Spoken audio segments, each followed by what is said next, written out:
Now not the time we for better we country, we for come together as a family, live in peace and harmony. So during this election, that's not an option. During this election, we don't want no tribal division. All we want for see vote without violence, vote in peace, vote without violence. Till the end they say vote without violence, vote in peace, vote without violence. Till the end they say all we want for vote without violence, all we want for sin, all we want for vote without violence. Till the end they say all we want for sin without violence, all we want for sin, all we want for sin without violence. Now not the time we for better we country, we for come together as a family, live in peace and harmony. So during this election, that's not an option. During this election, we don't want no tribal division. All we want for see vote without violence, vote in peace, vote without violence. Till the end they say vote without violence, vote in peace, vote without violence. Till the end they say all we want for vote without violence, all we want for sin, all we want for vote without violence. Till the end they say all we want for vote without violence, all we want for sin, all we want for vote without violence. Now not the time we for better we country, we for come together as a family, live in peace and harmony. So during this election, that's not an option. During this election, we don't want no tribal division. All we want for see vote without violence, vote in peace, vote without violence. Till the end they say vote without violence, vote in peace, vote without violence. Till the end they say all we want for vote without violence, all we want for sin, all we want for vote without violence. Till the end they say all we want for vote without violence, all we want for sin, all we want for vote without violence. Now not the time we for better we country, we for come together as a family, live in peace and harmony. So during this election, that's not an option. During this election, we don't want no tribal division. All we want for see vote without violence, vote in peace, vote without violence. Till the end. Hello and welcome to TDN Africa Media. This is our election coverage coming to you live from our channel. And in this program, we discuss issues around elections, questions around the electoral processes. And today we want to look at a very important topic that's which Sierra Leoneans really need to pay attention to during this election. Today in the studio, I am with my colleague EZEKIEL, KOROMA, and I am AMADU S-Bar, and he'll be doing the introduction of the topic of discussion today. Yeah, thank you. Listeners, to this topic, we want to look at a very captivating topic, which is important for us citizens to be conscious about whenever politicians are doing their campaigns. So to the topic title, what is the most important questions for your presidential candidates? So this is our topic, and we want to get your views. Call us on the number that appears on the screen, and you can send in your comments on our Facebook and the YouTube page so that we can also get your question and we discuss them. Of course, you can always be part of the show, just as my colleague have stated. You can drop your comments on our comment section below. And don't forget to share this particular streaming now so that we can have more viewers to be part of the topic. And we all know we are now in the most critical part of the election. Campaigns are on. Political parties who've established or who've launched their manifestos, especially the bigger parties, that is the Sierra Leone People's Party and the All People's Congress APC party. Both parties have established their manifestos. But one of the key questions Sierra Leoneans may want to know, and we all need to know, that there are questions we need to ask our politicians. What do they have for us? And today we want to look at some of the questions that people need to ask our politicians. And you also can drop your questions, the questions that you may have for your presidential candidates. It is something very, very much important, because it is only when we ask questions and then we will know their plan or their plans. And if we do not try to ask questions or we do not pose them to questioning, I don't believe they will have to take us seriously. And it is very important for citizens to know that in this particular election, it has got a lot to do about the development of our country, Sierra Leone. And so therefore, we should be very, very much conscious. We should be very, very much mindful of not just supporting the politicians, of not just supporting our presidential candidates, but ask them very important questions that will lead us to the drive for development. And we really want to look into this today by giving our view and as well take your view in the program. The program will continue. We're going for a short break. When we come back, we start talking about this proper. Now not the time we for better, we country, we for come together as a family, live in peace and harmony. So during this election, that's not to option. During this election, we don't want no tribal division. All we want for see, vote without violence. Vote in peace. Vote without violence. Till the end they say, vote without violence. Vote in peace. Vote without violence. Till the end they say, all we want for sin. Vote without violence.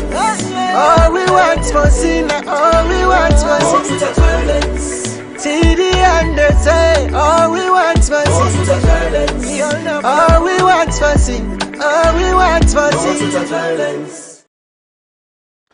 Welcome back, respectable listeners.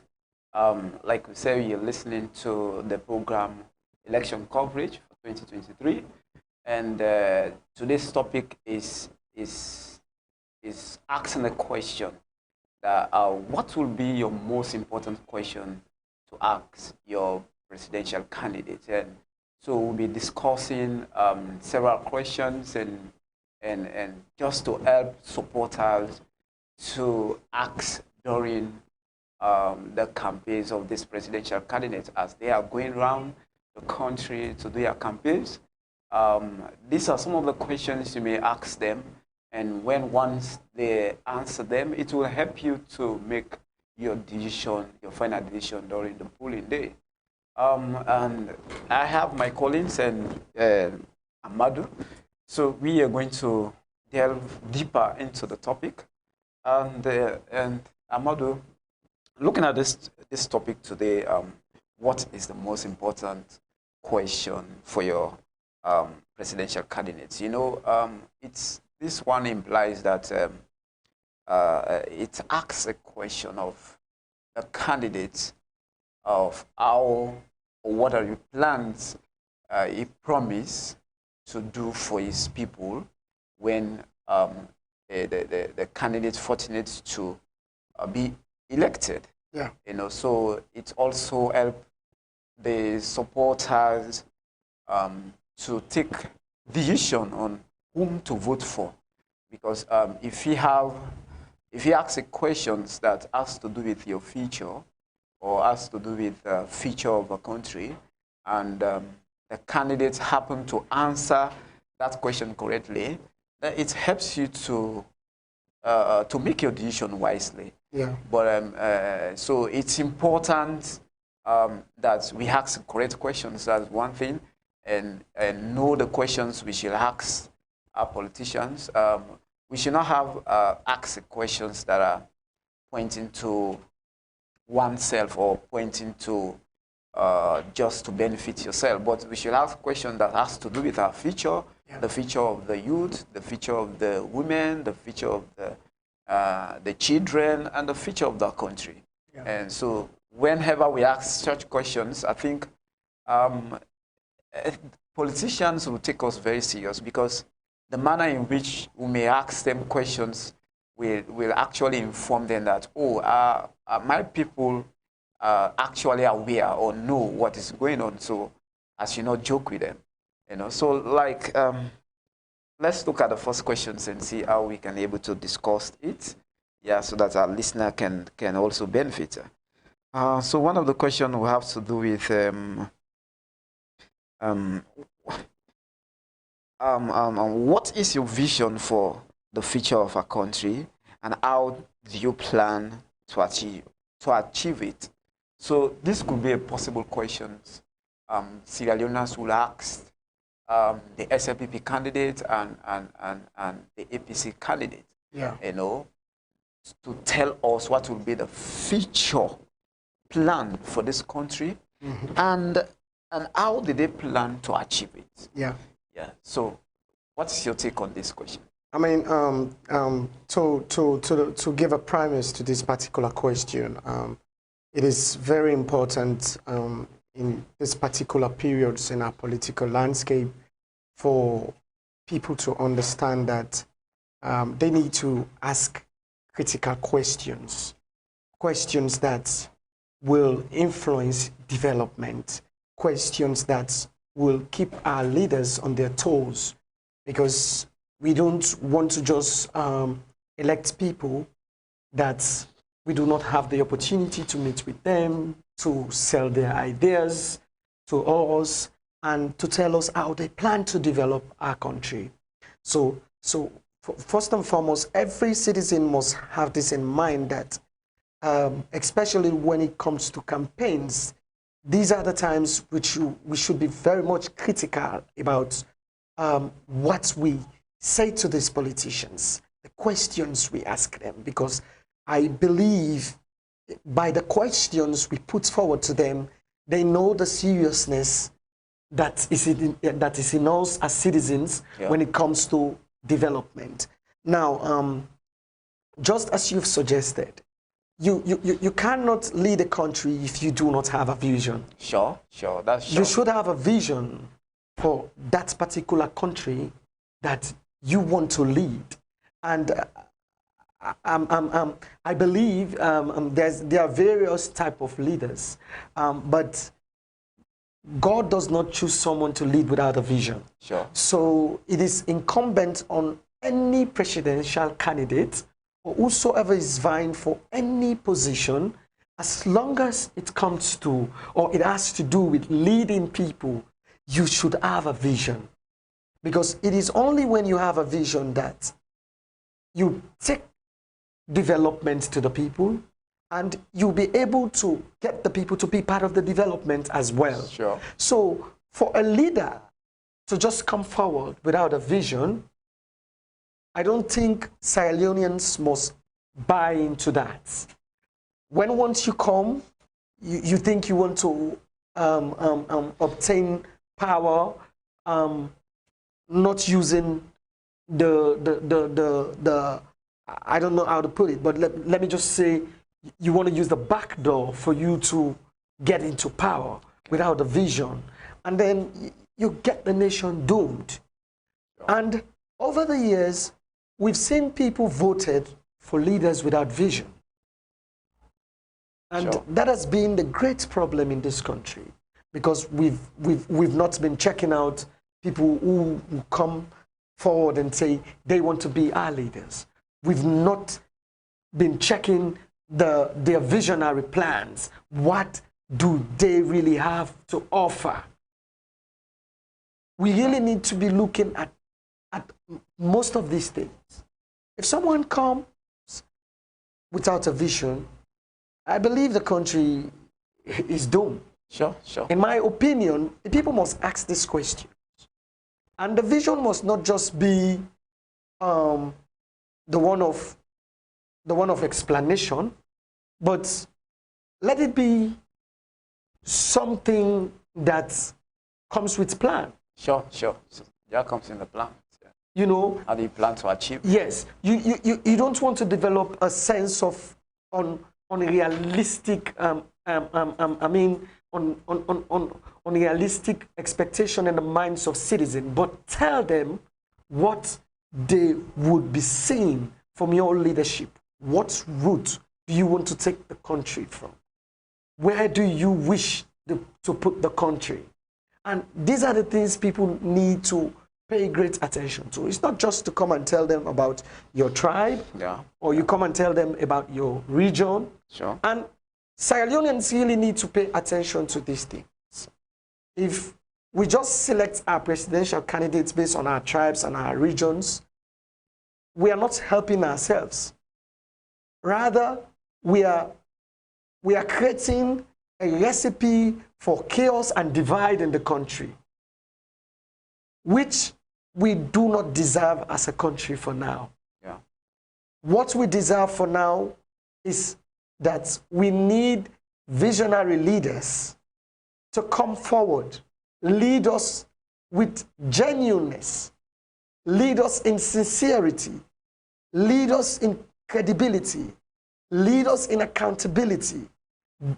I mean, these are the type of leaders I think Sierra Leoneans need to look forward for. So if you ask me in the area of people should be asking leaders about their vision, especially presidential candidates, not just for the bigger parties, because we do have the smaller parties who are also contesting for the same seat. I've always used to say this, and I'm going to say it again. You cannot underestimate them. Anything can happen. Sure. A miracle can happen. Yes, I believe in that. So people also need to ask them questions and follow up on their manifestos as well. Yeah. Yeah, you are right, and about the vision. You know, like you stated, Sierra Leoneans need to ask politicians what is their vision for the country. As it's stated, I want to be like take the place of a pastor. As it's stated, the Bible says, where there is no vision, the people perish. And so it's good we ask these questions to our politicians about the vision they have for our country, Sierra Leone. So once we ask them these questions, I think that will remind them of taking Sierra Leone as CEOs, coming into power. Because like you stated, some of them use the back door to assume power, and so once they come to power, the things they do can clearly tell that they do not have vision, a clear vision of running the state. Yeah. So that's why we keep instead of going forward, we keep coming back. Things are not, when you look at our health sectors, it's not improving like other countries. You look at our roads, it's not improving, like other countries. You look at our cities. In some other countries, you don't call them cities. So our cities here, or bigger towns here, you don't call them as cities because you only enjoy certain areas that you can feel like, oh, this is a city. Exactly. But when you take a walk, the environs of the city, you're discouraged because of the things you'll be seeing, the dirty things, on all of these things. So you can't call a city like that, So every leader must have a vision, because from the vision you can able to develop your mission on how you can able to achieve. Exactly. And once you have a vision, you may plan how you can achieve your vision. Exactly. You know, so listeners or Sierra Leoneans, these are some of the questions we should not left behind whenever these politicians, as they are moving around campaign, sending their messages outside in order to convince us, in order to influence, to follow their ideologies. Let's just ask them these questions. What is their visions for the country? And how do they plan to achieve this? So when once they give us a correct answer, then that can inform somebody to make a decision to vote for you. Yeah. But if we don't ask them the correct questions, I think they cannot give us a correct vision. And when once they are elected in power, and what they do can actually tell that, oh, this man does not have a vision, but his vision is just to improve himself or herself and his family. Yeah. And that's we see. We saw in the previous leaders, you know, even to send their kids in public school, they can't. They can't. You know, rather, you see their wives and children, you know, having their medical checkup in our country. You see them flying overseas. That tells you they don't have vision for our country, because when you seek medical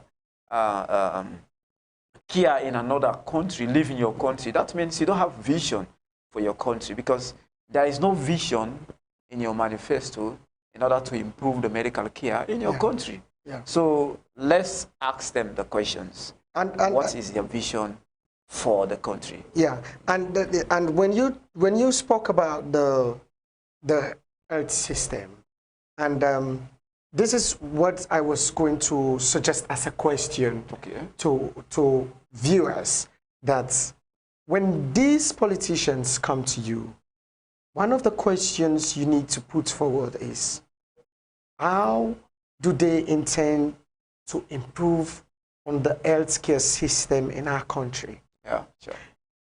We all know health is wealth. A healthy country is a wealthy country. That is very, very, very much certain. But if our politicians cannot give us a clear information on how they intend to improve our health care, I am telling you, we are going to suffer as a nation. Sure. Because even if we have, let's say, the free quality education, if we do not have a very good healthcare system in our country, the kids are not going to be that educated as you think. Yeah. Because healthy mind learns faster.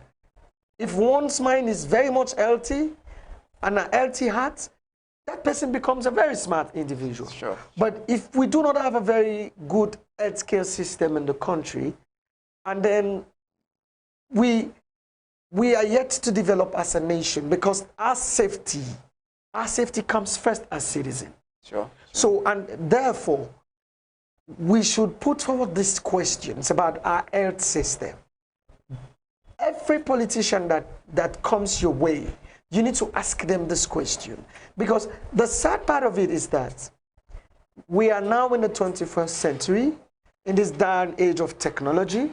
Every country will improve fast, and yet we are seeking medical care outside of Sierra Leone. Sure. Of course, you do have some private hospitals in the country that do offer certain surgical operations, but you cannot say that is really enough for the common man, because they cannot afford the bills of these private hospitals. Sure, that's sure. And you get your citizens dying because you do not have a plan how to improve on the health system. So citizens really need to pay attention to this. If you take the estimation since 2022 to 2023 to date, we've got series of deaths owing to the fact that we do not have a good health care system in this country. Or come on, a dick can let someone cross the bar. Sure. Just a common head dig. So as a country, we should ask questions to these politicians. How do they intend to improve on our healthcare system? So the fact that every citizen will benefit from each facility. Yeah. Because again, they set up these institutions and they make these particular facilities in certain government hospitals, but you have specific people that benefit from these facilities, which is not good for us as a country. So we need to have a leader that takes the health care system of this country very seriously, and we need to pose this question to them as one of our topmost priority questions. Because if we are not healthy as a nation, then our development is going to be very much slower than it is as we speak. Because a healthy nation is a wealthy nation. So we need to have a very good healthcare system. People are dying from sicknesses that are not even supposed to kill them. Sure, AMADU. I think you pointed out some relevant things when it comes to the aspect of the health sectors. Citizens need to pay key attention on the health aspects and try to bring out some relevant questions to ask politicians. Yeah. Because we keep hearing different news about our health systems. True. And we had of our common illness is in the country here is malaria. Yeah. But they say it's treated free. Well, I can tell you, maybe they can offer you free test, but when it comes to giving you the drugs, there lies a problem. So except they have to give you a description list, and you go buy them in one of the pharmacy, or they can ask you, we don't have available supplies. But again, this is an issue of concern that the workers there are Sierra Leoneans, and though governments do supply some of these drugs, but I don't know how they use these drugs, because sometimes when you go for this treatment, malaria treatment, you have problems in securing the drugs. They keep telling you we don't have enough supply, or the supply that finished, and so we don't have any drugs to give you. But all they do is to give you a description of these drugs to go and buy them. Exactly. So these are some of the questions we can pose to politicians when they come and do their campaigns to us. So we should actually serious about asking questions to our politicians, because this will actually inform them that, oh, my people understand what is going on in the country. We should not ask them about we should not just focus on the bread and butter issues, but yeah, there are important sectors also to bring in that will help us that will reduce the suffering of Sierra Leoneans. Exactly. Like they keep saying, health is wealth. So when you have a very good health, when you are healthy, you will have the ability to think well, and you have the ability to do well as a person. But when we have a very poor state of health sectors, that will actually disturb the well-being of the individual. So we should bear in mind that let's have questions ready for the health sectors. We all can testify to the fact that we have problem with our health sectors here. Some of these diseases, except you have to go to India, you have to go to Ghana, you have to go to another country and so that you can get treated. So it's important question to also ask about the health aspects. Yeah. You know, and again, for me, another suggestion question is that Sierra Leoneans should ask these politicians is that they should actually tell us what are the steps they will take to bridge, you know, the growing wealth gap and promote economic equality for all citizens. You know, our economy is gripping, and instead of it growing, it's like when you founded a new country and you're trying to like grow your economy to the point that it's more started in the stage of gripping, you know, before it could climb to another stage, you know. So when we ask our politicians, you know, what are some of the steps they will take to bridge between the wealth and that of you know, so to bridge the growing wealth gap and promote economic equality for all citizens. Because if you look at a case study to our country, Sierra Leone, you find out that people keep saying that we have rich men or rich people in our country, but we don't see the evidences. We don't feel that we actually have people that has money in our country.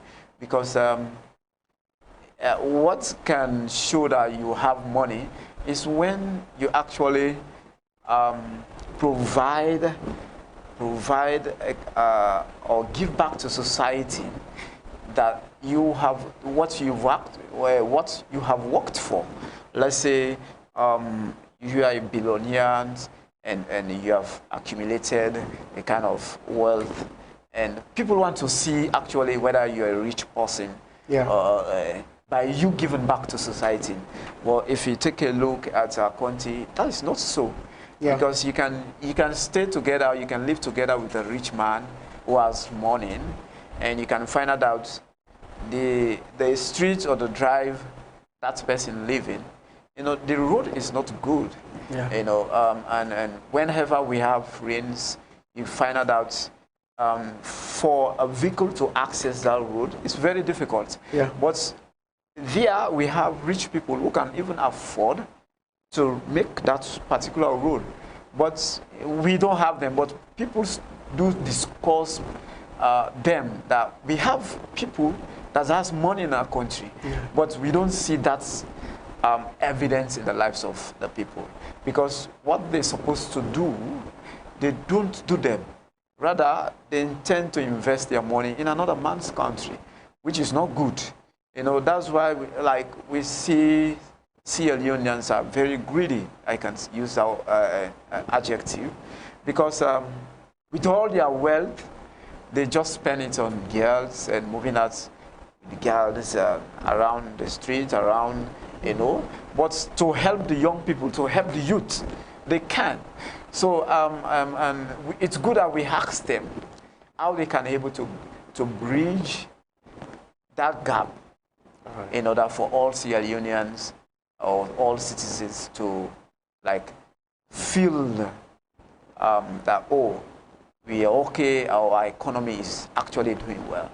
Yeah, I want to add to what you just stated, and as the question put forward, like you suggested, it is a very fine question, because when you talk about bridging the economic gap and creating a financial or economic equality country for all of us, it is very, very important. When you look at the history of Sierra Leone, those people who've been since the 60s, yeah, can still boast of them being the richest people in the country. You have few young people who've joined that particular bandwagon, but you still have a huge chunk of young people wallowing in poverty. You still have a huge chunk of young people who do not have access to finance their initiatives. You still have a huge chunk of young people who are jobless in the country. So bridging the gap between or creating an economic equal society is something we really need to ask our politicians about, because it is only when we have access that creates economic opportunities for every young people, for every Sierra Leonean, as long as they've got something to bring forward to the table, then who get our economy booming. And then you have young people creating businesses. And this is where, again, we need to ask the politicians, how do they intend to work with the private sector in order to make sure that we have an economic equal society? Because these are the business people, and they are helping the government in terms of creating jobs and also helping the supply chain market to at least, because I am telling you for free, governments will be unable to be the supplier for rice, for instance. If we are yet to succeed on getting our own farm for ourselves as a country, then it's a clear indication that if you say the government should be the ones to supply us rice in this country, and then the people get to sleep hungry.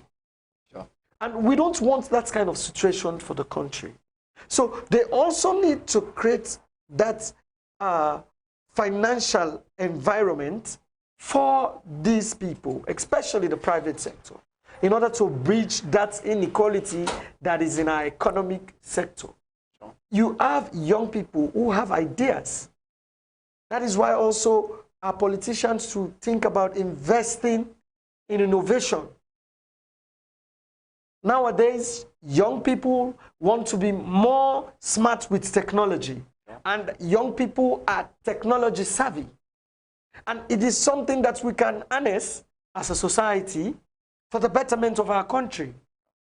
The government need to invest in it.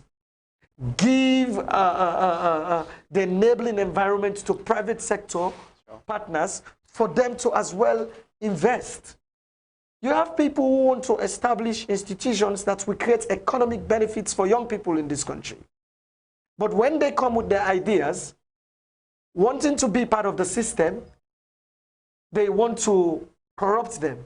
And then we have several of these situations. So we need to ask our leaders this question: what would they do to bridge that economic barrier? And to create an economic equal society? These are the questions we should ask as citizens, and especially for young people. And going forward, I would also want to suggest a question for us as citizens. You know, in a democratic society, everyone has the right to run for office, but not everyone knows how to do the job. It is something we all need to note. That is why we need to ask our politicians, why do you want to be a president? Do you know how to do the job? Sure. It is very important, so that you can be able to check their trajectory. You can be able to look at their experience. You can also consider what they have done in terms of formulating policies in changing the society. These are the things we need to look out for in our leaders. So you cannot just say, oh, I have the right to choose someone, and you need to know. I have stated it earlier on, and I'm going to say it again. In a democratic society, everyone has the right to run for office. But it is important for us to note, again as citizens, that not everyone knows what it takes to be the president. Not everyone knows how to do the job. So it is incumbent on us as people to ask the question, Sure. why do you want to be the president of this country? Do you know how to do the job? Because we wouldn't want to have someone that will start giving us excuses. As in the history, we've got so many leaders giving us excuses, and these are those excuses who've taken us to nowhere. We're at the same state where we were before, and things don't even seem to be changing. And now, we as people, we are craving for change. But one of the questions we've always left behind is this. We never ask them, why do you want to be the president? Do you really know how to do the job? Because being the president of the state means you have to cater for your people. You have to make sure the country is okay. All what you promise in your manifesto, you should be able to deliver. You should also know that you are not serving the people based on dictatorship, because we're in a democratic country, for instance. Yeah. So people need to be asking these questions. Citizens, when they come to your community, once you've got the opportunity to ask them questions, put forward one of these questions to them that we are suggesting here, because it is very important that we ask them critical questions that will at least make a put on this way in our local language. We're going to push them. Sure. We need to be asking questions. And if we do not do that and say, oh no, I am going to vote for this person because we attended the same school, but does that your schoolmates really know how to do the job of a president? That is why you need to ask your friend. I know you are my friend. We attended the same school. Okay, we sat on the same bench. Fine, well and good. But why do you want to be the president of our country? Do you know how to do the job of the president? These are the things we need to understand. It is the right of any Sierra Leonean, as long as they meet the requirements to contest for the presidency of the country, to contest. But we need to ask them these questions. Why do you want to be the president? Do you know how to do the job? So it is just my own suggestion, you know, my colleague Ezekiel. Yeah, Amor, that's a very good question to ask. You know, any politician, you know, whether they're actually capable in handling the affairs of the state. You know, it's a bigger position, and it's not any kind of person should sit on that seat. You know, because of what it involves, and because of what it involves, so it actually needs somebody who has an experience and who has leadership qualities that can actually qualify to sit on that seat. You know, even though it is done by elections. Well, let's assess our leaders. It is time for us to assess our leaders, whether they are capable enough to take certain position in our society. You know, for Sierra Leone, we all know that the highest seat is the presidential, and we are looking forward to see people start asking these questions. Yeah. Whether actually my candidate is qualified to get this position, or whether my honorable is qualified to be given this position, and vice versa. So it's very good, and these are questions that can scare away politicians whenever they ask, you know, and especially those who are intending contesting. Yeah. Because if we are asking these salient questions to politicians, you know, those who intend to go to politics will now know that, okay, before I could go to politics or join politics, and I should acquire some kind of knowledge, you know, because when I go, people might ask me about my qualification, you know, about my experience, you know, something like that. So we can scare them away, you know. So let's ask them the questions, whether they are qualified, because we want to see somebody who is not qualified assuming or taking the highest seat of, of highest seat of power in our land. It's appear mockery for us to present somebody who is not qualified, who has problem with his academic. It's also important we have leaders to be educated, because sometimes we do discuss them. We discuss them.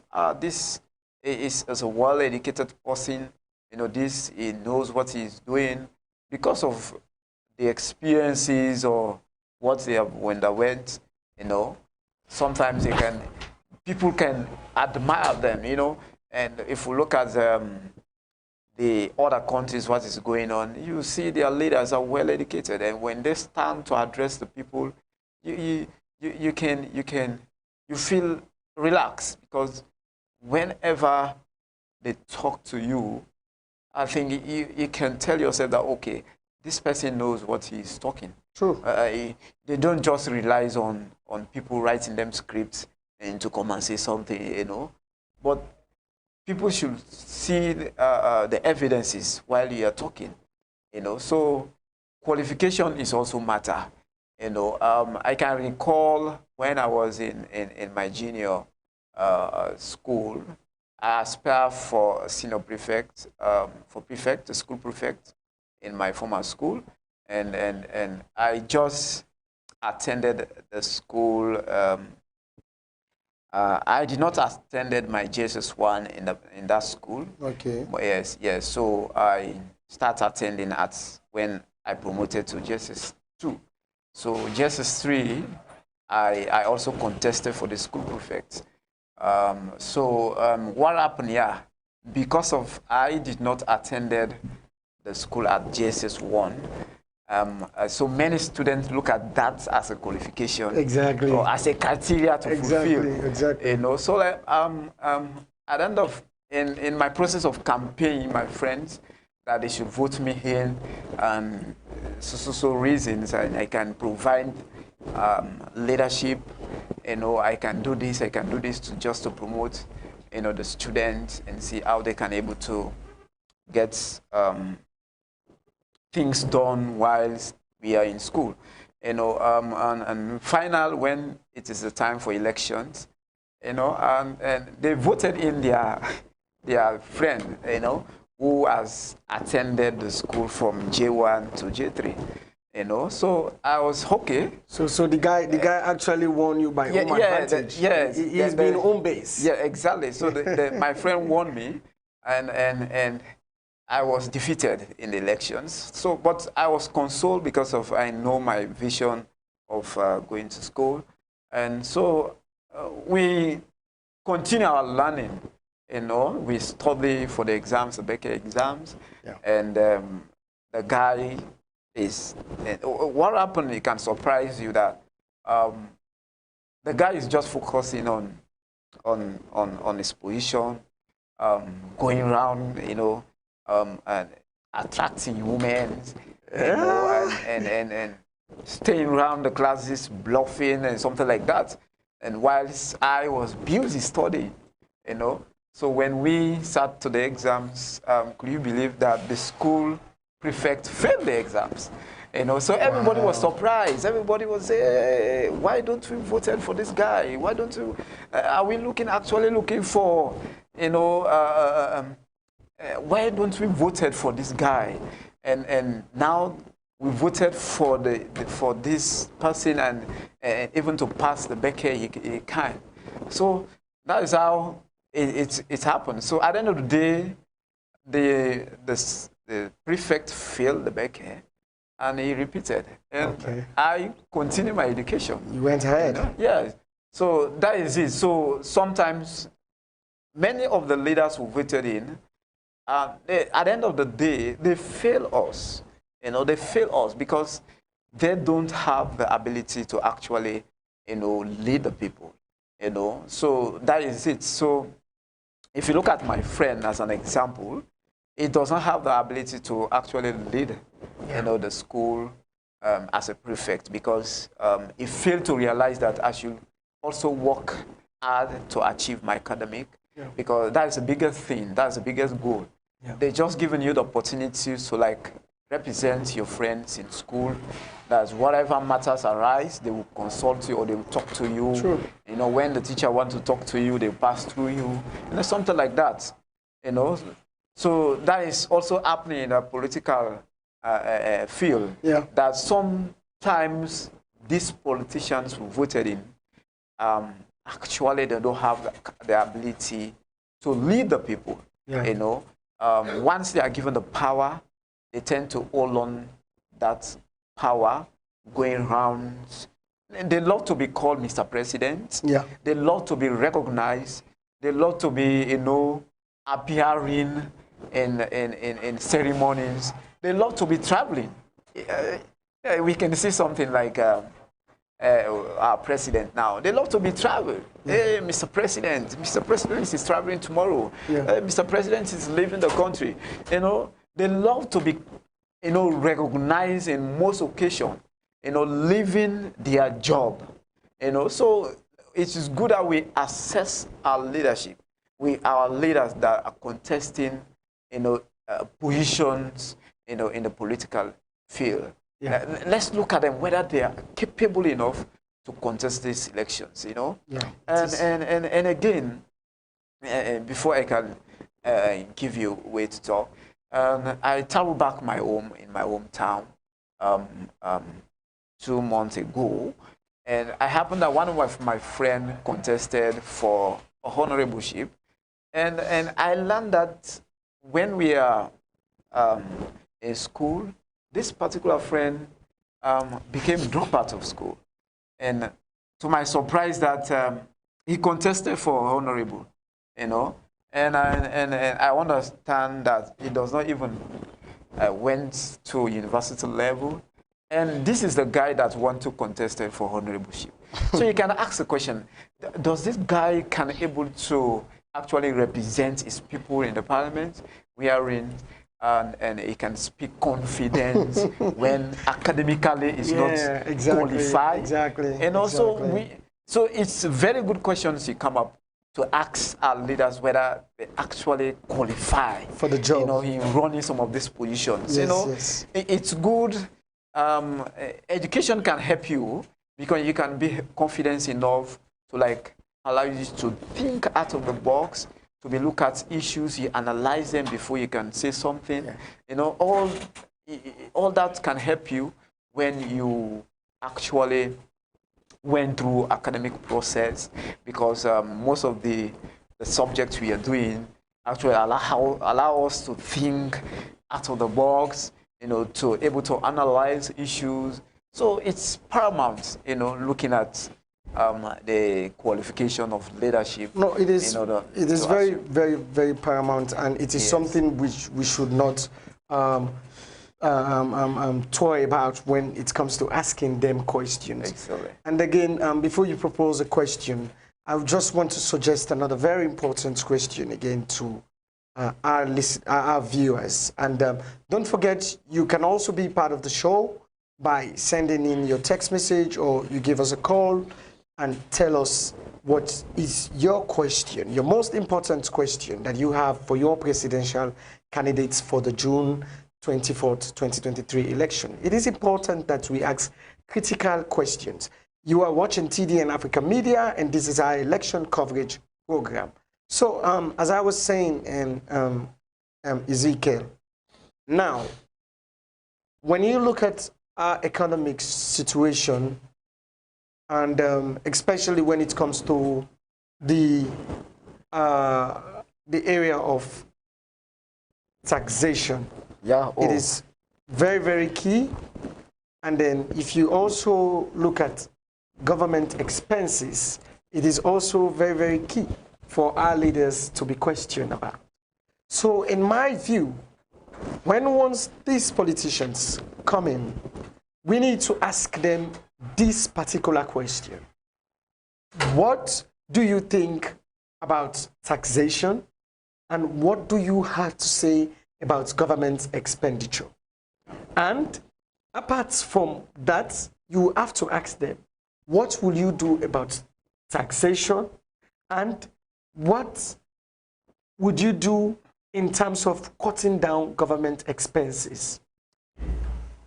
The area of taxation, and for Sierra Leone, for instance, can be one of the key problems in the high increase of basic commodities. Sure. It is something I believe anybody can argue about, but I stand to be corrected, but I know for sure that the increase in taxation is also responsible for the increase in the prices of basic commodities. Yeah, yeah. Because we see when this government was campaigning in 2018, Yeah. they spoke more about harnessing their finance from taxation. It is something that was made very clear to the people of this country. That is why, for me, when people are talking about the high increase of prices in this country, I said, were we not focused when these people were telling us that they are going to harness their resources from taxation? Sure. So we should not be surprised that we are having prices hiking every now and then. Exactly. Because when you go to the waterway, for instance, you pay excess for just a 40-feet container. Sure. And you would not just pay excess for that. You have to pay underground. You have to, I don't know how to say this, but you have to put your hand under the table of whosoever you may have to meet there. Sure. Sure. And this is also something our leaders need to be questioned about. Sure. How do they plan to look into taxation and as well government expenses? Because now, let's talk about this government. Because we need to be using visible examples. Yeah. And for now, we know the SLPP government. They are the incumbent. They're still running, but we need to remind them of this.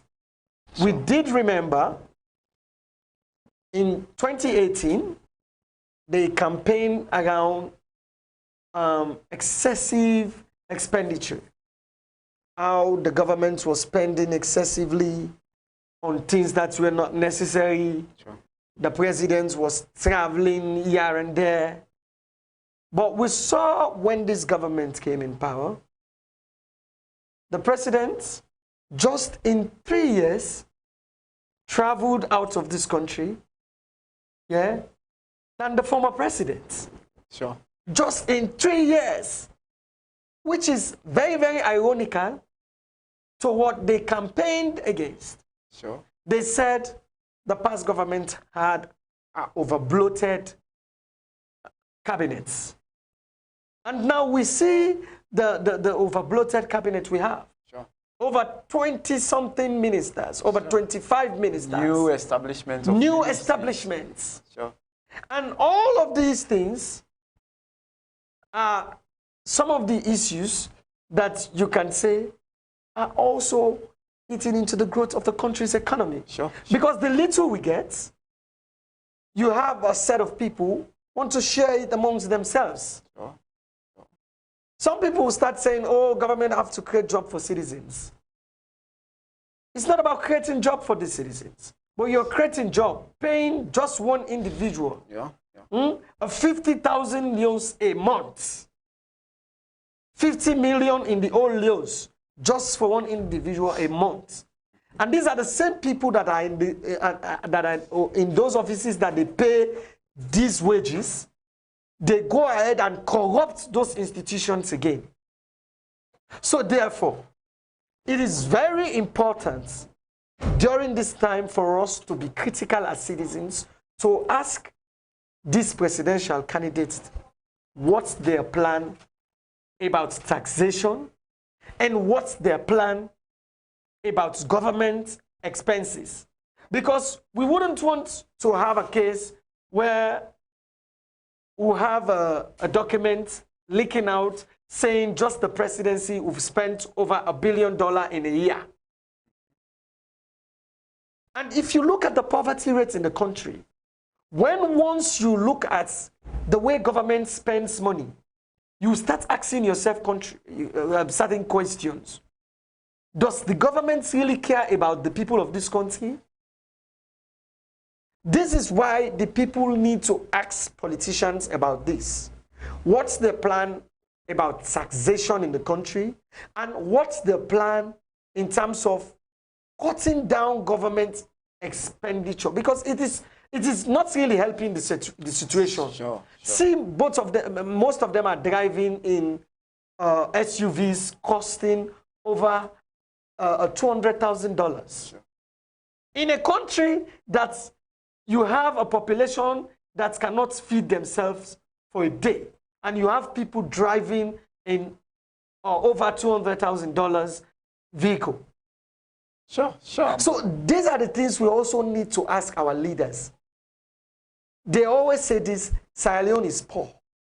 And they go out to international donors, they give them funds. And when they come back to the country, instead of investing it in the people or improving the country, they start buying SUVs. Yeah. These big jeeps. And when the international partners come in to visit, they say, these people said they're a very poor country. Well, look at the kind of vehicle that they're driving. And these are the things our politicians need to take into consideration. If you are a poor man, you cannot be a poor man and pretend to be a rich man. You will not have people helping you. You only have people helping you when they see that indeed this person needs help.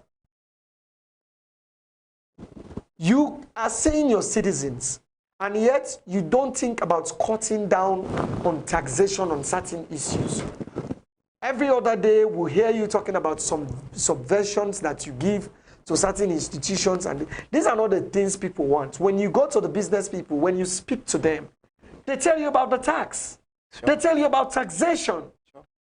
And it is very, very important for any government that is serious about its citizens to look into the issue of taxation and also cut down on government expenses. Because once you do some of these things, you'll be able to cushion certain areas. You'll be able to develop more health centers. You'll be able to develop more schools. You'll be able to build more roads and bridges. Sure. But if we start creating unnecessary offices because politicians think they want to come around and compensate their sympathizers or their supporters, yeah. This is why as a people, we need to be asking them these particular questions. What do they intend to do when it comes to taxation?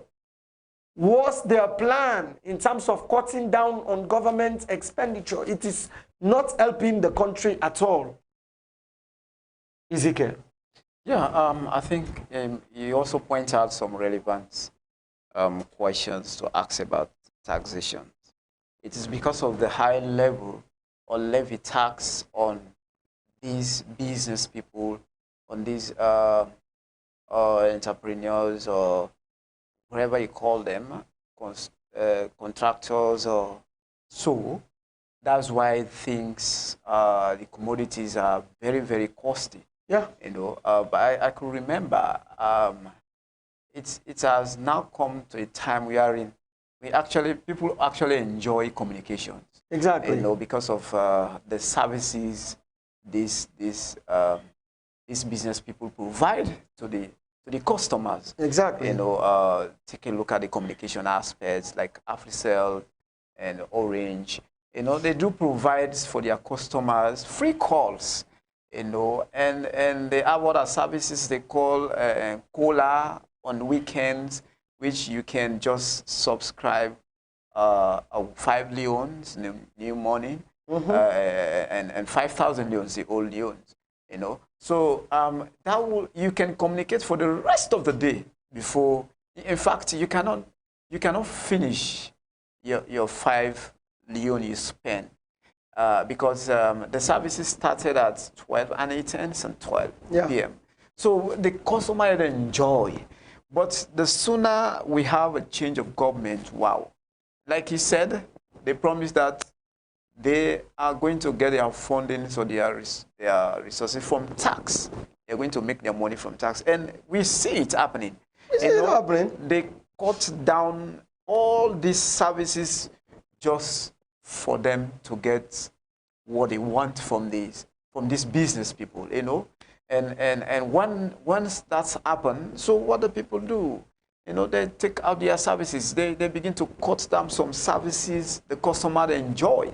You know, they cut down the free calls. They cut down some of these services, the data. You know, they increase everything, just climb up because they are paying heavy tax.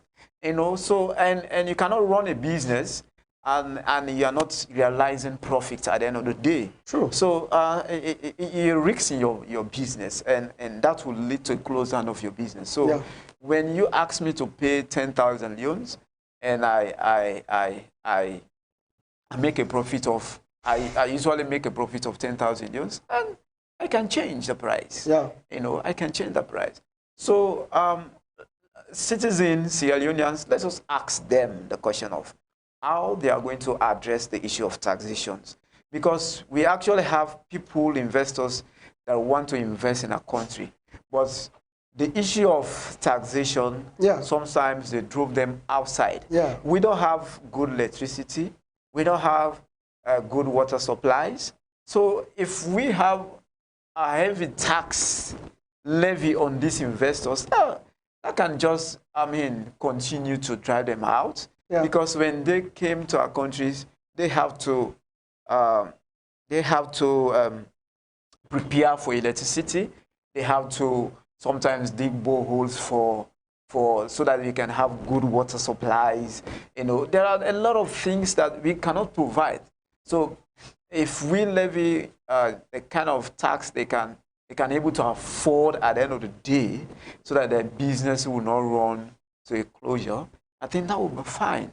It is very, very important. That would be fine, exactly. And I just want to look at the areas, you know, in the government do their taxations, so that our viewers can understand. You know, and this is really affecting us. You know, one of the key areas of taxations, you know, our government is taking tax. One of it is the personal income tax.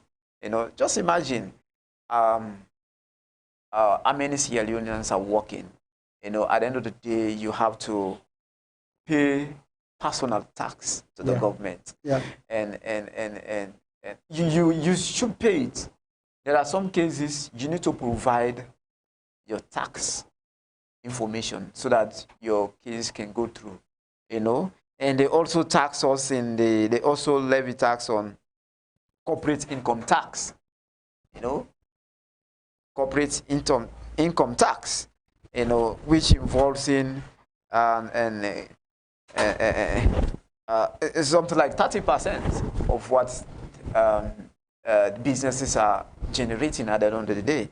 And so we also have goods and services taxes, GST, you know, and this causes more the increase of commodities in the market, you know, and I witnessed in a case wherein these petty traders are discussing this increase of tax. Increase of taxation on the goods and services, you know, and they can tell you that these used junks or used clothing, you know, as we call them, they say that when we go to buy them, the prices has changed. You know, they usually, some of these used clothes cost about 800,000, but for the fact that government levy more tax on the goods and services, so whenever you go and buy these things, you find out the prices changes, you know, and that's a kind of, you bring a kind of problem between the buyer and the seller. Yeah. That is a kind of, you know, way the buyer can feel discouraged, you know, except the seller can encourage the buyer to explain situation of the current, and to explain the current situation on how they do or pay their taxes, So that is another thing. And we also have custom duties, custom duties. So there are, governments should actually focus on all of these when they do collect taxes, so that they can see reasons how they can have a win-win situation between the business people and the government, and so that the citizens cannot suffer a lot in terms of taxation. Yeah, so it's good we actually asked correct questions on the area of tax. And again, I want to also suggest questions which citizens can also see it as another relevant question to ask politicians as we're going on. And is this, what are your plans? Let's ask our politicians, what are their plans to address the systemic raises, the tribalism, and promote social justice in our country? We see it as a kind of, I don't know, is it a culture that, especially when it comes to SLPP, APC, whenever they are in governance, you find out that certain tribes were in majority, but what is currently happening, it has become an issue of concern now. Yeah. Because what is happening is the way it happens now is like we need to step in to see how that will not continue if we have a change of government, in order to see how we can able to actually address this issue of racism, or the issues of tribalism, regionalism, and try to promote social justice. These are some of the questions which actually ask these politicians when they come around to do their campaigns, and you find out whenever certain political party assume power, they begin to favor people. Yeah. They cannot, in fact, they pay deaf ears on certain people. If you are not belonging to this tribe, obviously, even though you are active member in taking part in some of their campaigns, they cannot consider you because of your tribe, or because of the region you come from, because of the religion. I want to bring in religion as well. And let me share you one scenario. And my friend, you know that when you finish your WASC exams, you got a requirement to go to university. Many of us struggle to go to university. So many intend to go to the teaching field. That's the easy way to get a job, even though it's not payable, well payable. But like my friend happens to apply, sending his application to one of the schools, but because of his religion, and they end up turn his application down. And even though he qualified, and this is the area that needed teachers, but because of the religion, he was denied. So this is also happening. You can go to other institutions if you are not belong, or if you are not kind of belonging to this kind of religion, or you are not a Timini or a Mende, you will not get the job. You will not get the job. So these things, we need to ask them. We need to ask them. And even though we had the publicity secretary kind of responding to this one, that when they come to power, they will see it that it becomes a policy in order to solve the issue of tribalism. They will make these things a policy that every government institution, one tribe should not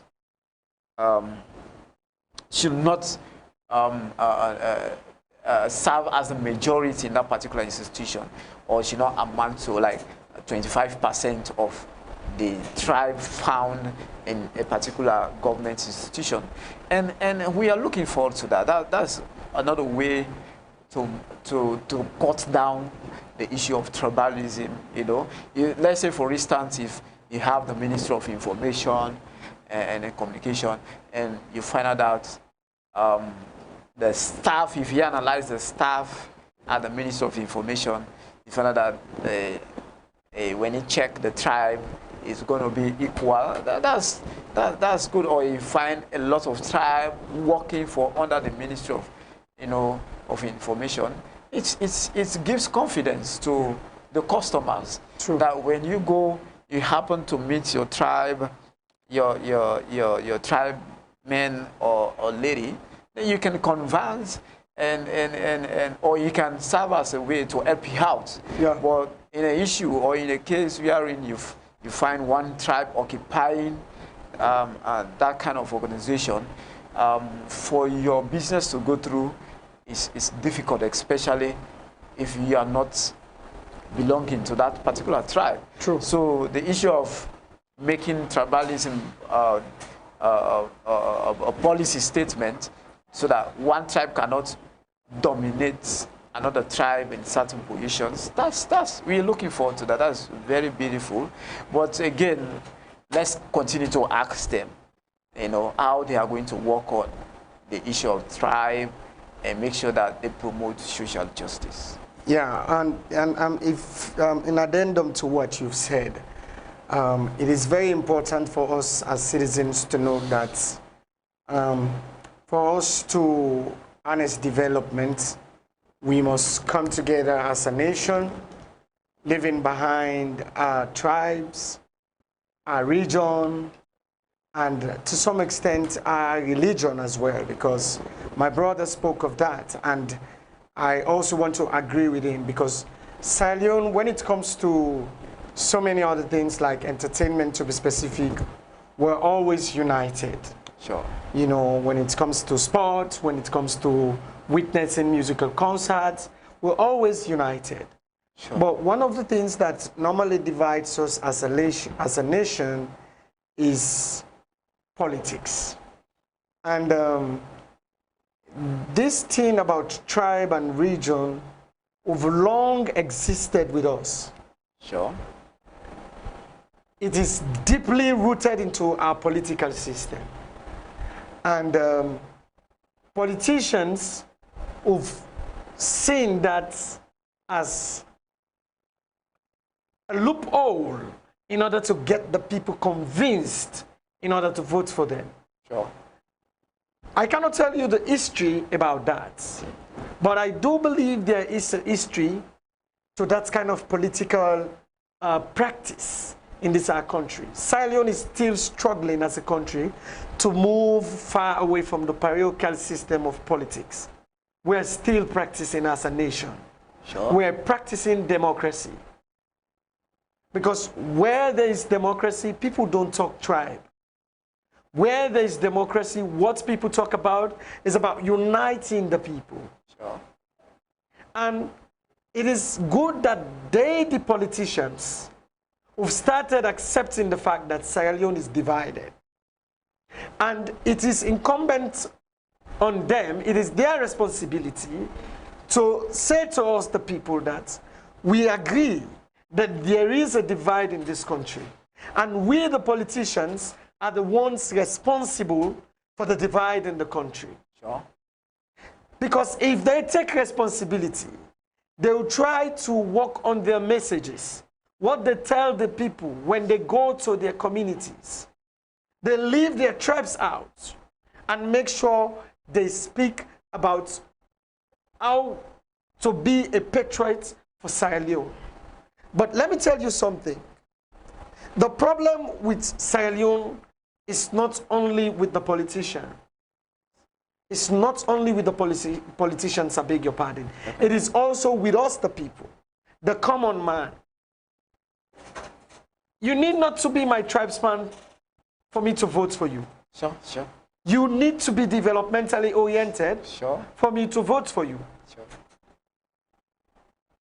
But many a times you find people talking about, oh, me na this tribe, me na that tribe, so na this party are the votes for. And that hasn't helped anyone so far in this country. Sure. Yes, you might have got someone who is from that your same tribe, from the same village, who've got job, but did you really benefit from that individual directly? No. So, we need to take off that particular thought out of our minds. Because this particular election, if we bank it on our tribes, on our regions, we are going to suffer as a country. Sure. We are going to suffer as a people. Because when the going gets tough, we are all going to be in the same vehicle, yeah, but the same driver, yeah, and then we're all going to face the consequences on the wrong direction. Sure. So people really need to think about this. Take off your tribal garments. Fuse that tribal thought in your mind, thinking that this election, come June 24th, I will be voting based on my tribe or on my region. It hasn't helped any one of us. And since the politicians have started taking responsibility, for me, yes, other political parties who've made it a priority, especially the All People's Congress. For them, they see Sierra Leone to be a very divided country for now. Sure. And it is also clear that they also should agree that they are also part of the same situation. So, as politicians, this is the time they should come back to the people, tell us how do they intend to bring us together? How do they intend to achieve this, at least you should not pass 25% in a particular institution. Yes, it is achievable. But are we going to do it based on the fact that we will ignore our party's policy and take the national constitution? Because the thing about these politicians is also that they do not go against their parties. Sure. But they go against the constitution of the states. When they come, they appoint certain people to position who cannot really deliver. Sure. And you don't see the deliverables. And in governance, what people want to see are the deliverables. We're still struggling for electricity as a country. Sitting here, talking about these particular questions that we should be asking politicians, lights have gone more than 3 times. Sure. Sure. We are still struggling as a nation when it comes to our health system. We cannot fix our economy, yet we want to talk about tribe. We want to talk about region. If our nation is serious about development, and especially for us, the common men, we need to be asking these politicians, when you come, you want to speak tribe, or you want to preach tribalism to me in order to divide me from other people. I tell you for sure, I don't even have ears to listen to you. I've always been like that. For me, when you come, give me the opportunity to ask you questions. After you shall have done your presentation on why you want to contest. And the politicians, it is also left with them. If they want to achieve the unity that they claim they want to unite, because both parties talk about national cohesion.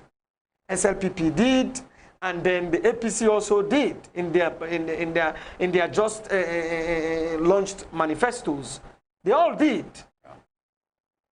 They all did. But if they want to achieve that as politicians, they first of all have to also make sure they don't include tribal sentiments in their campaign messages when they are going around. Oh, yeah. That is one way you will start showing the people of this country that you are serious about uniting the people. I've always said this, yeah? If I go to Kono, I know I speak Kono, for instance. Yeah, if I am a politician, for everyone to feel very inclusive and belong in that particular gathering, I, the politician, I'll choose not to speak Kono for that particular moment. I'll rather choose someone else to interpret to them. But let them feel my own patriotism and nationalistic tendencies by speaking the local Creole, which every one of us can understand, which cannot depict any tribal sentiments. That's just my thoughts. But when they go to these places, and when they go to the people, in spite of all the documents that or an agreements, the peace pledges that they might have made, they will still go ahead and preach tribalism. And this is why, as a country and as a people, we should be asking them these questions. What is their plan in quelling down this tension about tribalism? Yeah. Those are the things that can push us far away as a country. It is something that we really need to pay attention to. And when it comes to social justice, you and I know it is something that the politicians have always played with. Sure. And it is something they might want to continue to do. So to ask them questions about that, it is very, very important for citizens to do that. When they come to you, when they come with their campaign talks to you, ask them questions. Because these are pivotal questions. You cannot have a divided nation moving towards development. No. It is only when a country is united and that country eschews tribalism, that country eschews every form of division, then that country is assured of development. Sure. And even the people will have confidence in themselves in terms of being inclusive. And then participatory democracy. We should not be talking about tribalism. In a participatory democracy, we should not talk about tribe. We should not talk about region. We should talk about inclusivity. Because it is something that we need to match up with the 21st century development. Sure. Sure. I think you're right, and you're making some good points here. That's why I don't love, but I hate to be asked, what is your tribe?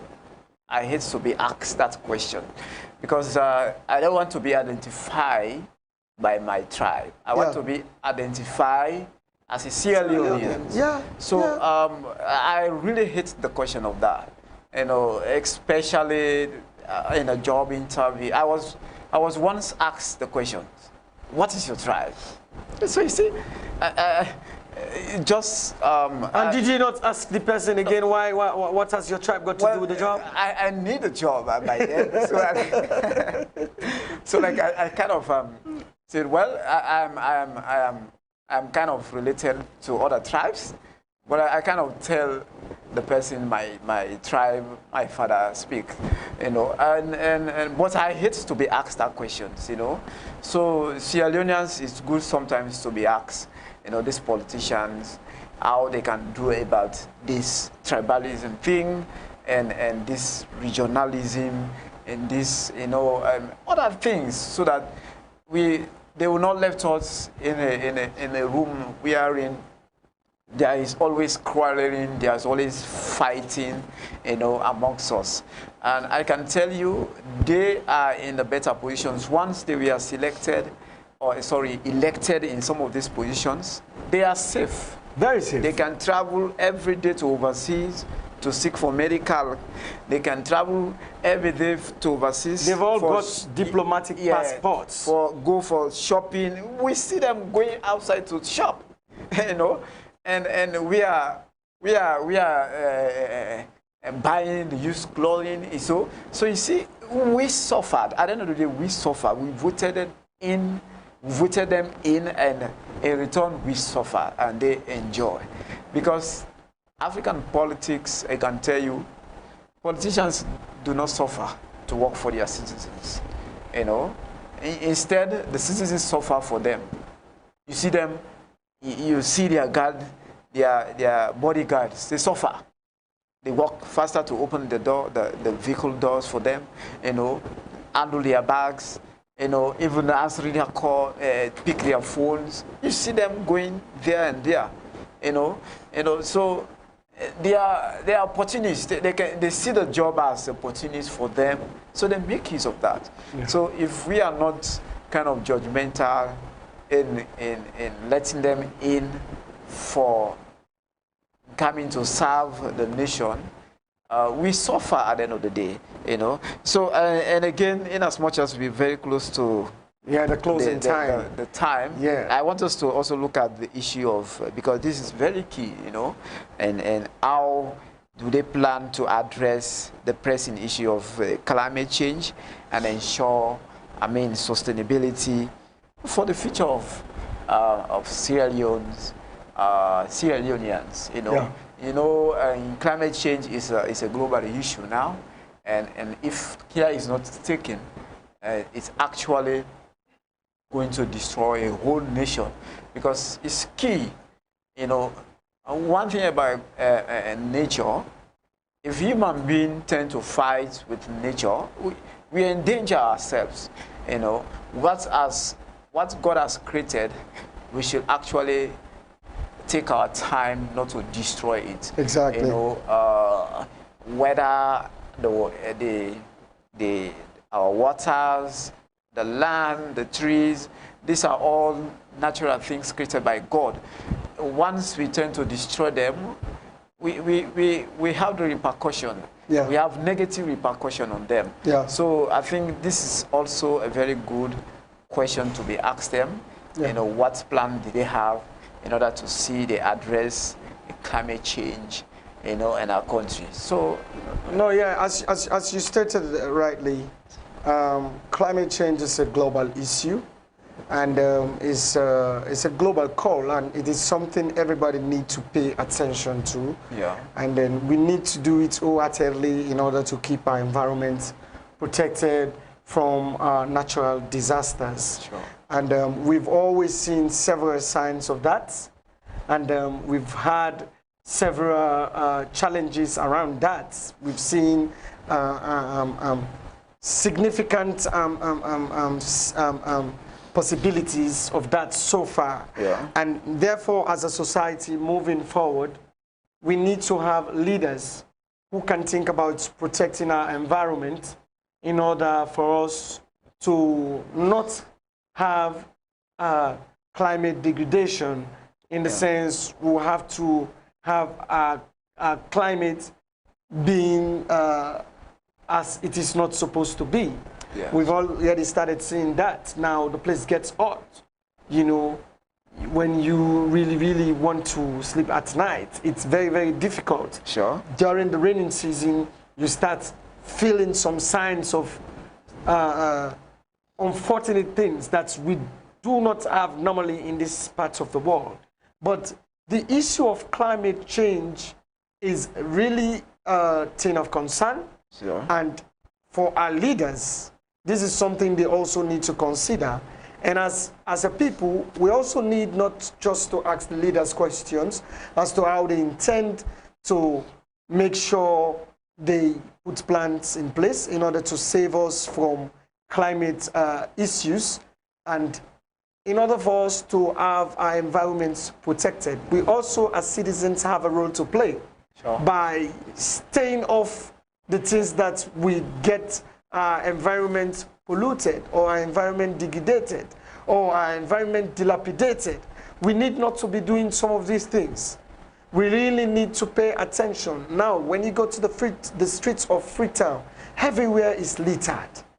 People throw plastics everywhere on the streets of Freetown. And all of these things sum up to climate challenges. Sure. Because if we do not have a waste management plan, and then our seas get polluted, we don't have fishes, all these are challenges that will affect the country. Sure. And we wouldn't want to see that.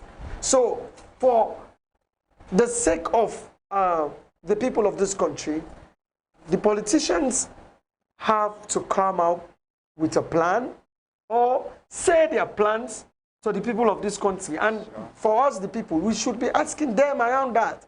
What is their plan in making sure that to address climate issues and to also keep the country safe, as we all see how the world is moving. So many challenges, all based on climate issue. So we want to make sure we have leaders, and these leaders should start knowing that these are issues the people know about, and we want to make sure they tell us what's the solution in solving these problems. So if you talk about that, for me, that's what I think. And another area again the people really need to focus on, especially in our own Sierra Leonean system, we need to ask our leaders, how do they intend to scrub corruption out of Sierra Leone? Oh yeah. It is very important. We need to see the plan that they want to use in order to scrub corruption out of every institution in Sierra Leone. Sure. Because corruption is one of the issues we have as a country, Yeah. that has eaten into the development tendencies of our country. Yeah. And other countries who've been developing, while we have our country with individuals who've been corrupting. And it is something that our politicians, those who want to lead this country, Yeah. if any leader is serious about leading this country, it's not about the indications, because they have this corruption indication whatsoever, how they call it. For us, those are mere facade. Sure. They set these things up to fool the common man. Yeah. But this time around, when they come to us, let us ask them, how do they plan to scrub corruption off from every institution? Because we've seen cases where people are alleged to be corrupt or to have been corrupt in a particular circumstances, but these people still occupy the same seat. We have seen cases that government or police who've started investigating, evidences have already been there, and the case have been thrown out by the Anti-Corruption Commission. And all of these things, the international partners are looking at us. They are watching us as a country. Because when they give us this support, they give it to us because they believe that we need it as a society to develop. But when you have corrupt leaders and leaders that come in with no plan to scrub off corruption, Yeah. then you start having problems with how they want to develop this country.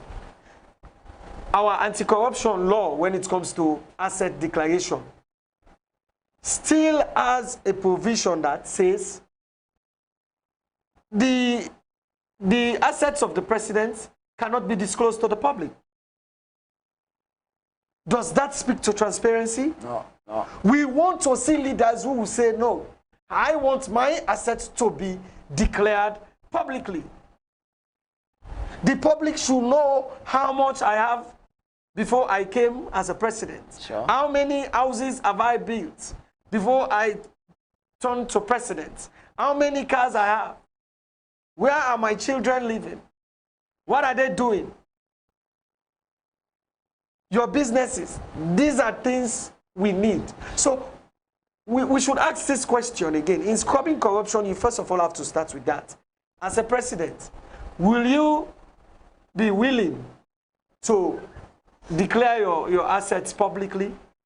And once you say that, it should be a policy statement. When you come to power, the people will urge you to do that. And we'll start seeing the transparency from your presidency from there. That is why, as a people, when they come to us this time around, we need to ask them that particular question. How do they intend to scrub corruption of every government institution in this country? Because that has eaten into our development tendencies so greatly. There are potentials for this country to develop so fast because we have the manpower. You can just say they are not well capacitated. But we do have the manpower. Just try to capacitate the manpower. But you see corruption taking over every institution. You have people who want to come and invest, but corruption driving them away.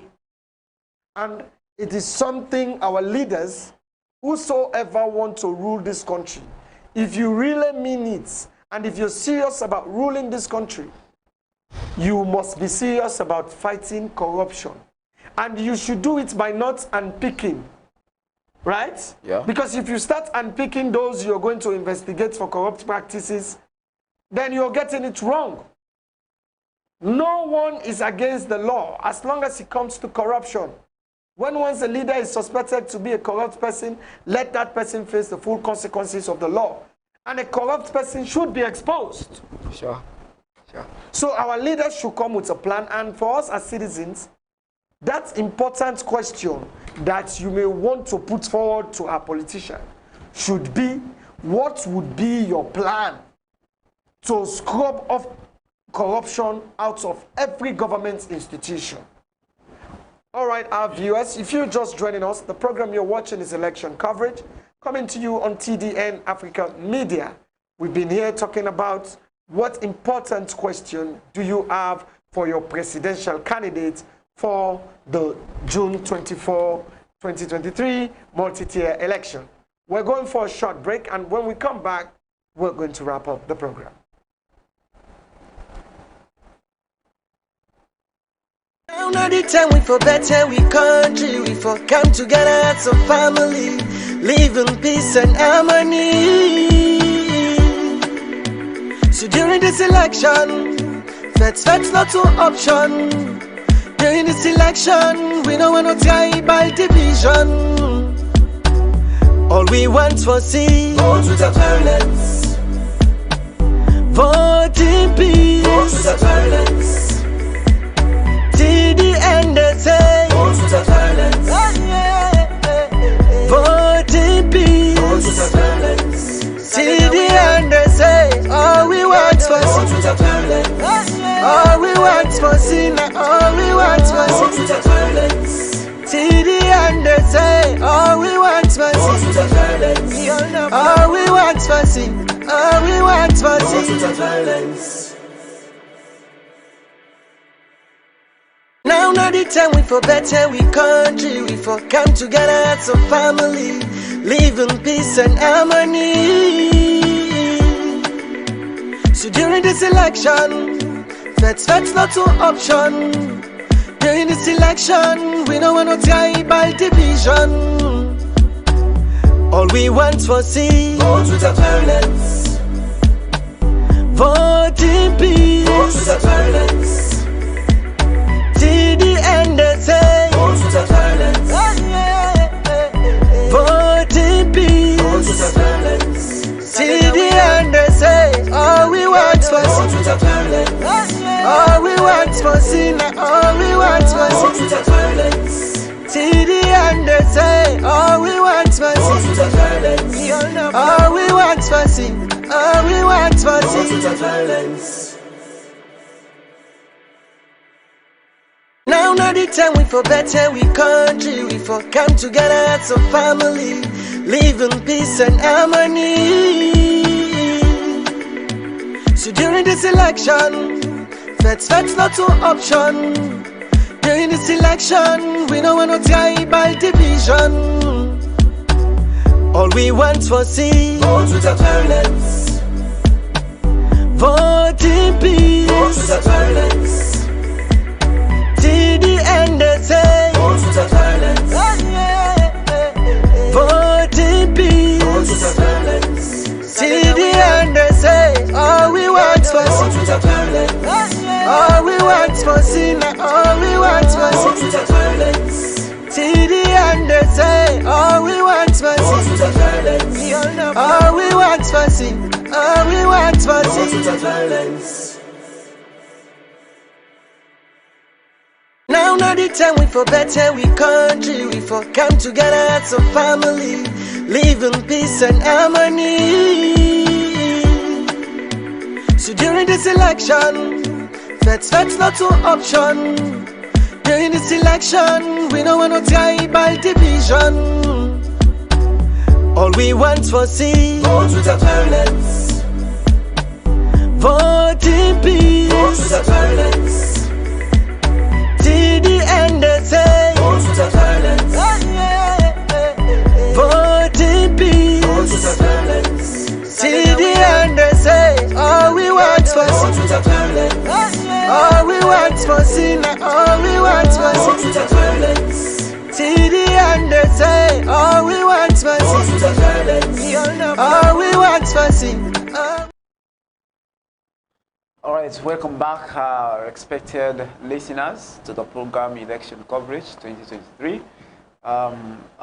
Like we keep saying, for you to participate in the program, you can send in your text message on the number, or you can call, or you can drop your comments on our Facebook page and YouTube.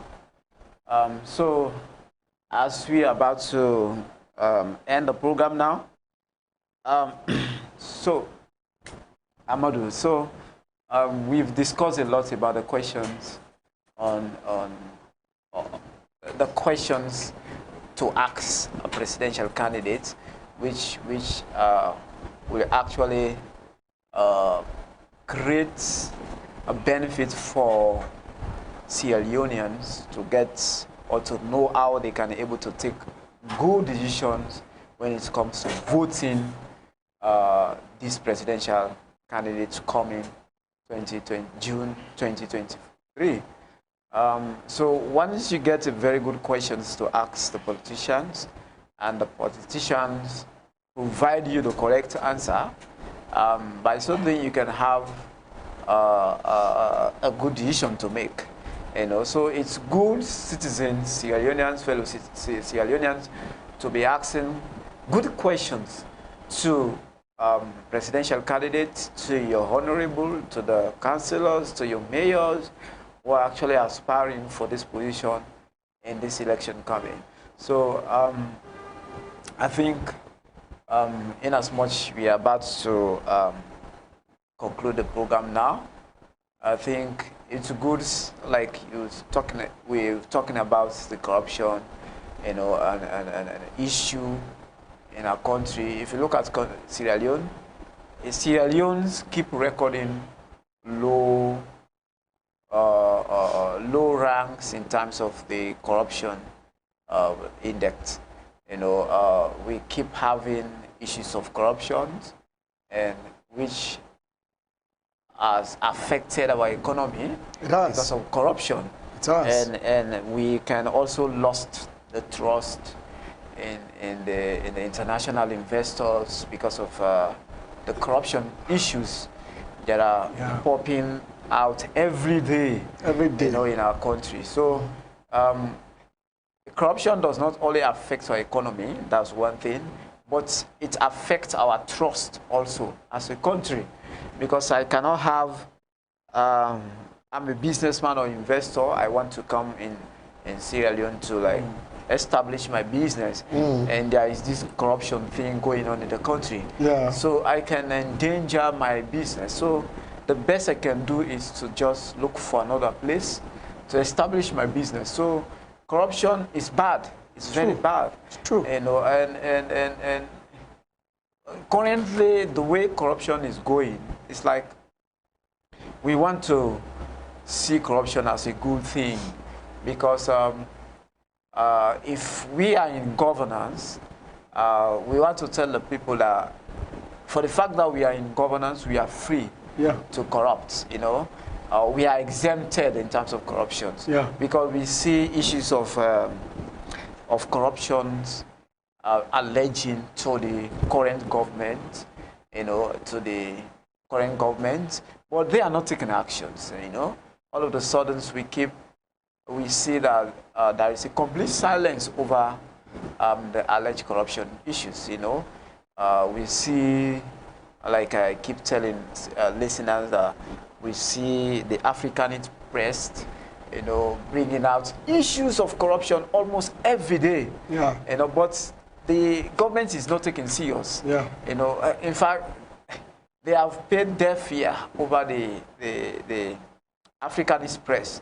You know, but they continue giving us series of corruption cases, you know, about the current government. But for the fact that they are the current actors, you know, controlling all the affairs of these states, they don't check themselves, they don't bother them, they don't ask them, you know, they don't call them to book, you know, even to the extent there is a corruption case alleged to the, you know, to the president's office, you know, but we don't see that as we don't see much action from the ACC boss and taking an action whether, I mean, things should be done in order to investigate and come up with some issue. Yeah. But rather, the ACC boss, there was one time he was in the position to even like a kind of defending the government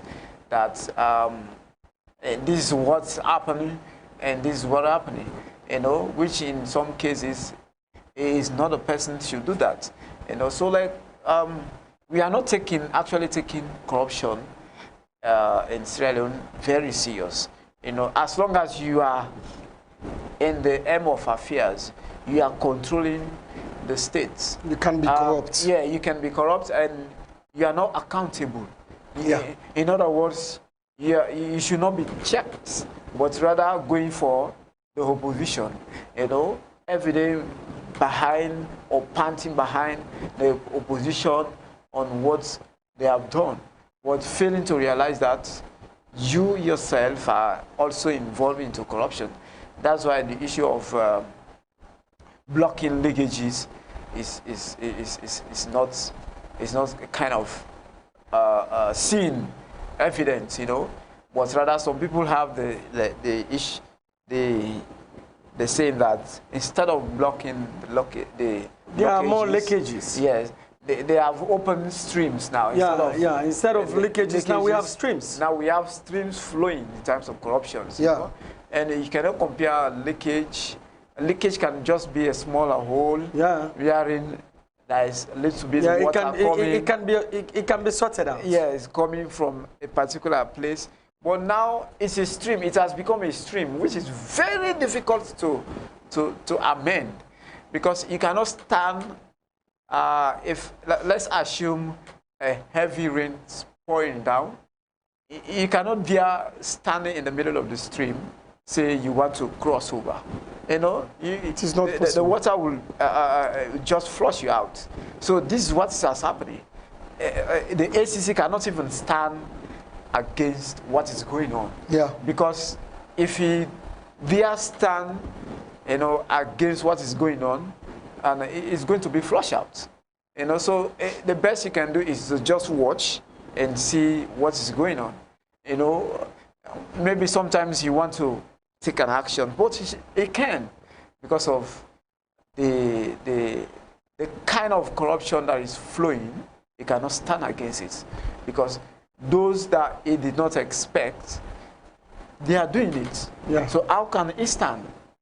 You know, so Sierra Leoneans, these are some of the questions we actually ask our politicians in order to see how they can be able to cut down corruption, so that we can represent Sierra Leone at international level as some amount of trust in the country, so that we can attract business people. At least they can refer to us to be a corrupt-free country. Yeah, exactly. And not to cut you, sorry about that. Yeah. But, you know, if we really want to achieve that, and this again, I would like to suggest, and we need to be asking our leaders this question, these politicians that come to us during these times.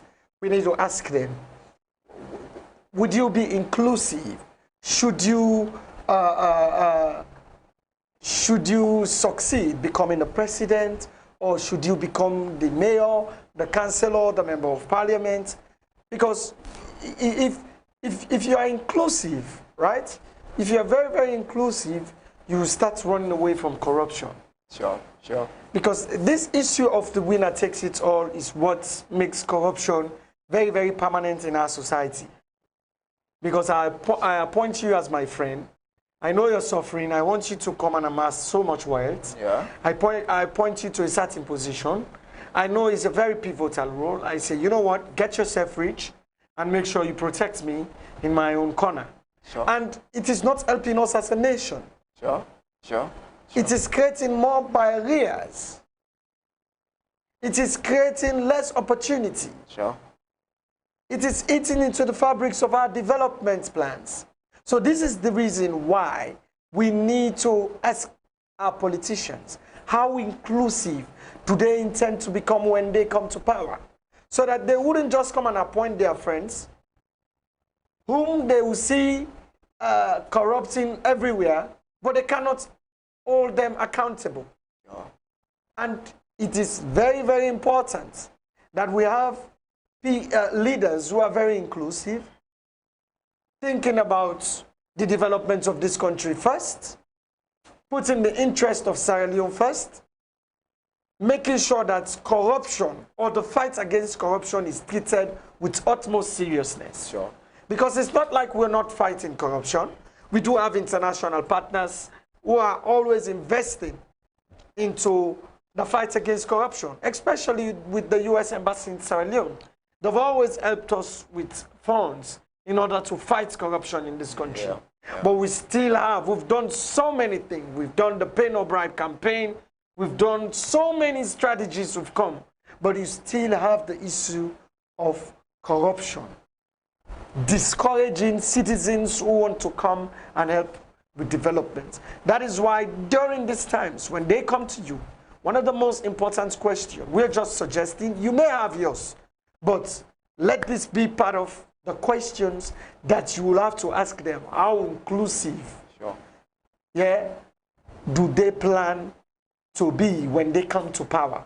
Because if they are not inclusive, just know that the other plan is corruption. All right, we want to say thanks to our esteemed viewers for being part of the show. And this is how we bring the curtain down for today's show. And I have been one of your presenters for the show today. We want to say this is a special election program. We will be giving updates on everything around the election, discussing things around the election.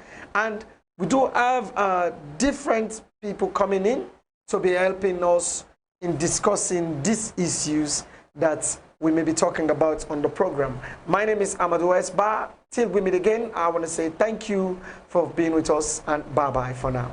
All right, thank you, our expected listeners. Here we come to an end of the election coverage program, and stay connected, as next week we'll be here again to talk about other topics that deals with elections. So continue to follow us on our Facebook and YouTube. And I have been your presenter, EZEKIEL A. KOROMA. Thank you and goodbye. Now not the time we for better, we country, we for come together as a family, live in peace and harmony. So during this election, that's not an option. During this election, we don't want no tribal division. All we want for see, vote without violence.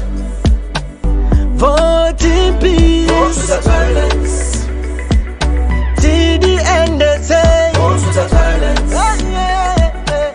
Vote in peace. Vote without violence. Till the end they say, all we want for vote without violence. All we want for sin, all we want for sin. Vote without violence. Till the end they say, all we want want mercy. All we want mercy. All we want mercy. Now not the time we for better, we country, we for come together as a family, live in peace and harmony. So during this election, that's not an option. During this election, we don't want no tribal division. All we want for see, vote without violence. Vote in peace. Vote without violence. Till the end they say, vote without violence. Vote in peace. Vote without violence. Till the end they say, all we want for sin. All we want for sin. All we want for sin. Till the end they say, all we want for sin. All we want for sin. All we want for sin. Now not the time we for better, we country, we for come together as a family, live in peace and harmony. So during this election, that's not an option. During this election, we don't want no tribal division. All we want for see, vote without violence. Vote in peace. Vote without violence. Till the end they say, vote without violence. Vote in peace. Vote without violence. Till the end they say, all we want for sin. All we want for sin. All we want for sin. Till the end they say, all we want for sin. All we want for sin. All we want for sin.